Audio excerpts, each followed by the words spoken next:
Ramesh hospitals 38 సంవత్సరాలు వైద్య సేవలో పూర్తి చేసుకున్నందుకు నా హృదయపూర్వక అభినందనలు.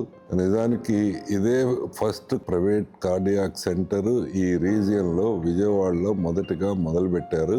1988లో డాక్టర్ రమేష్ బాబు గారు 6 బెడ్స్తో హాస్పిటల్ స్టార్ట్ చేశారు. అటు చెన్నై నుంచి కలకత్తా మధ్యలో ఇంకెక్కడా లేదు. ఫస్ట్ కేతలాబు మా రమేష్ బాబు గారు స్టార్ట్ చేశారు. సామాన్యుడికి పేదవాడికి అందించాలనే ఒక తలంపుతో డాక్టర్ రమేష్ బాబు గారు మొదలుపెట్టిన ఈ యజ్ఞం 38 సంవత్సరాలుగా ఒకటే ఆశయం.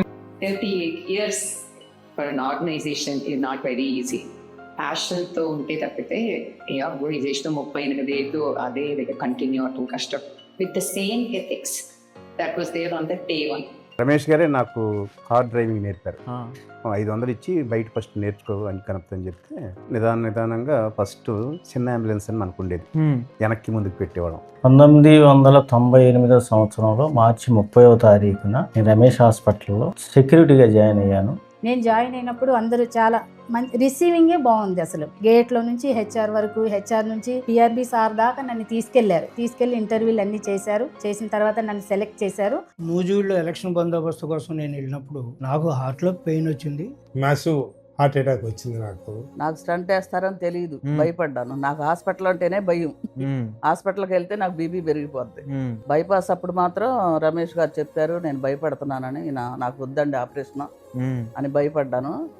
నాకు ఫస్ట్ డైలమాలో ఉన్నా, నేను హార్ట్ ట్రాన్స్ప్లాంట్ అనేది ఎలా అవుతుంది, ఏంటి ట్రాన్స్ప్లాంట్ అయితే అసలు నేను సర్వైవ్ అవుతానా లేదా అనే భయంతోనే నేను వెళ్ళాను. రమేష్ గారు ఐసీయూలో జాయిన్ చేసి అంతా చూసి మొత్తం టెస్ట్ చేసి 4 బ్లాక్లు ఉన్నాయన్నారు. తను హార్ట్ వేగంగా కొట్టుకుంటుందని చెప్పి నేను గ్రహించగలిగాను. వేరే హాస్పిటల్కి తీసుకెళ్తే ఇలా సార్ దగ్గరికి తీసుకెళ్ళమన్నారు. తను ఇంటర్ సెకండ్ ఇయర్ చదివేటప్పుడు అర్జెంట్ గా చేయాల్సి వచ్చింది. ఒక స్ట్రోక్ లాగా, అంటే స్ట్రోక్ అని నాకు తెలీదు.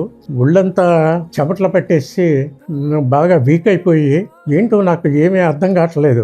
ఏంటి కానీ అనేది నాకు గుండెలో కొంచెం నొప్పి ఉంది, కానీ ఇది గుండె నొప్పి అనుకోలేదు. నేను ఏదో సాధారణంగా ఉండే నొప్పి అని చెప్పాను అనుకున్నాను, కానీ అక్కడ నేను ఇక కూర్చొని ఉండలేకపోయాను. ఆ ప్రెమిసెస్లో ఉండలేకపోయాక ఇక రమేష్ గారి దగ్గరికి వెళ్ళి రిక్వెస్ట్ చేశాను, సార్ ఇది పరిస్థితి, నేను ఆ అమౌంట్ ఒక 1 వీక్లో పే చేస్తాను, ఎందుకంటే ఎమర్జెన్సీ బైపాస్ అన్నారు, వెంటనే చెయ్యాలి, డబ్బులు కట్టకుండా ఎట్లా మరి అని రమేష్ గారిని అడిగితే ఆయన పర్సనల్గా ఇంటికి వచ్చి నేను ఉన్నాను ప్రసాద్, నీకు ఎప్పుడు తోడుగా ఉంటాను, ఏ బాధ వచ్చినా సరే అని ధైర్యం ఇచ్చి నా భుజం మీద చేసి నువ్వేం టెన్షన్ పడాల్సిన అవసరం లేదు అనగానే ఒక ఇంట్లో ఒక తండ్రి ఒక కొడుక్కి ఏ విధంగా అభయం ఇస్తాడో ఆ విధంగా నాకు అభయం ఇచ్చాడు. రమేష్ బాబు గారు ఆయన సాయశక్తిగా ప్రయత్నించి ఆయనకి ఏం చేశారో ఏంటో, నాకు మాత్రం ఒక పునర్జన్మనే, మళ్ళీ పుట్టాను నేను, నాకు జన్మ రెండో జన్మ ఇది అనే విధంగా మేమంతా నా కుటుంబ సభ్యులు అనుకునేటట్టుగా ఆయన నాకు ట్రీట్మెంట్ చేసి అడ్మిట్ కావడం జరిగింది. ఇక్కడ డాక్టర్లు ఎంతో శ్రద్ధగా, ఎంతో నైపుణ్యంతో నాకు సర్జరీ చేయడం జరిగింది. కాలమూతమ్మ అవసరం లేదు, అది మా రెస్పాన్సిబిలిటీ, బాబు బాగున్నాడు అని చెప్పాడు. రమేష్ గారు కూర్చోబెట్టి అన్ని చెప్పారు, ఏం కాదమ్మా అంత బాగానే ఉంటదని చెప్పారు.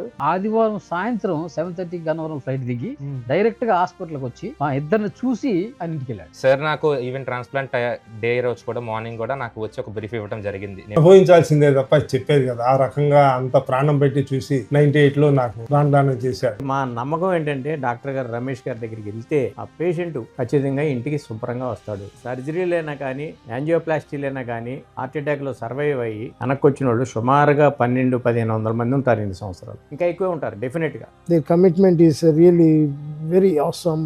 ట్రస్ట్వర్ది పీపుల్. శ్రీనివాస్ గారి లెటర్ తీసుకొని ముందు క్లియరెన్స్ ఇచ్చేయండి. అప్పట్లోనే 2 లక్షల రూపాయలు సుమారు అటు ఇటుగా ఆ బైపాస్ కాస్ట్. కేవలం అంత కాస్ట్లీ ఆపరేషన్ జస్ట్ ఒక లెటర్ ఆధారంగా చేయిస్తారు బైపాస్. ఎవరు చేస్తారండి ఇవాళ రేపు డబ్బులు లేకుండా?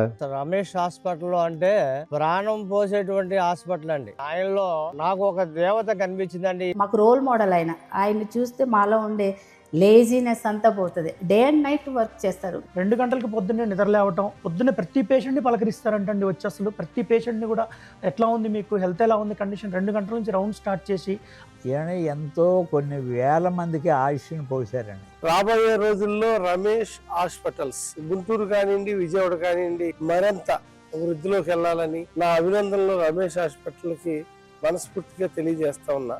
థ్యాంక్ యూ డాక్టర్ రమేష్ గారు.